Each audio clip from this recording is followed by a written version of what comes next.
আলহামদুলিল্লাহ। যে আমরা আরেকটি বাড়ি দেখতেছি। এই বাড়িটি হচ্ছে হজরত আবু বকর সিদ্দিক রাদিয়াল্লাহু তাআলা আনহুর বাড়ি। এই বাড়িতে অবস্থান করতেন হজরত আবু বকর সিদ্দিক রাদিয়াল্লাহু তাআলা আনহু।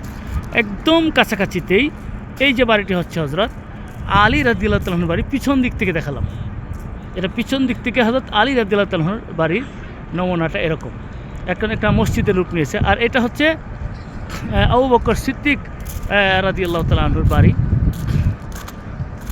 কাছে গিয়ে আপনাদেরকে বিষয়টা দেখানোর চেষ্টা করবো। আলহামদুলিল্লাহ, যারা আল মারিফাতে লেখা একাডেমিতে জড়িত তারা সহজেই আরেকবার যদি কেউ এখানে আসেন, মক্কা মুকাররমায় আসেন, মসজিদ নববীতে আসেন, তাহলে এগুলো সহজেই চিনতে পারবেন। আর এগুলো তো আমাদের মনের আকর্ষণ, এগুলো তো আমাদের আবেগ, যে এই বড় বড় সাহাবায়ে কেরাম ওনারা কোথায় থেকেছেন। এই বাড়িটি অত্যন্ত ছোট, অনেক ছোট একটা বাড়ি। মানে আবু বকর সিদ্দিক রাদিয়াল্লাহু তাআলা আসলে আমরা জানি যে তার অর্থনৈতিক অবস্থা সেরকম ছিল না, তিনি খুব ছোট পরিসরে থাকতেন। বাড়িটি অত্যন্ত ছোট পরিসরে, এই মসজিদটা মাত্র একটা গম্বুজ ভিতরে দেখা যায় আর একটা মিনারা, এই দুটার ভিতরেই তার বাড়িটা সীমিত।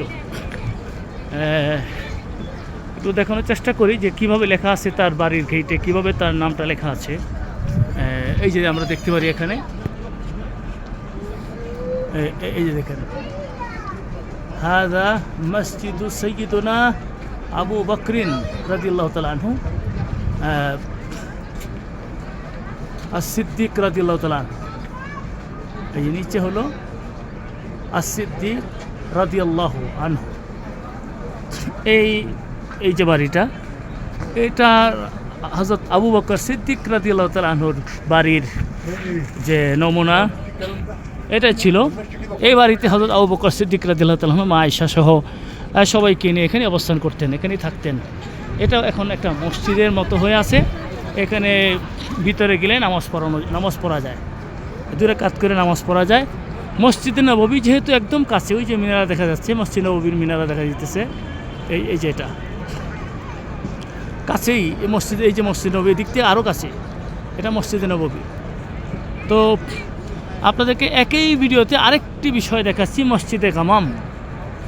এই যে মসজিদে গামাম পাশাপাশি আল্লাহ রসুল সাল্লাল্লাহু আলাইহি ওয়াসাল্লাম এখানে আসতেন, এসে একদিন সাহাবায়ে কেরামকে নিয়ে এখানে পরামর্শ করতেছিলেন। এটা হয়তো অনেকবারই হয়েছে বিষয়টা। আবু বকর সিদ্দিক রাদিয়াল্লাহু তাআলা আনহু, আলী রাদিয়াল্লাহু তাআলা আনহু, আমি কিছুক্ষণ পরে আপনাকে ওমর রাদিয়াল্লাহু আনহুর বাড়িটাও দেখাবো। এই বাড়িতে এসে সাহাবায়ে কেরামকে নিয়ে পরামর্শ করতেছিলেন। তো আকাশের মেঘমালা এসে তাদেরকে উপরে ছায়া দিল।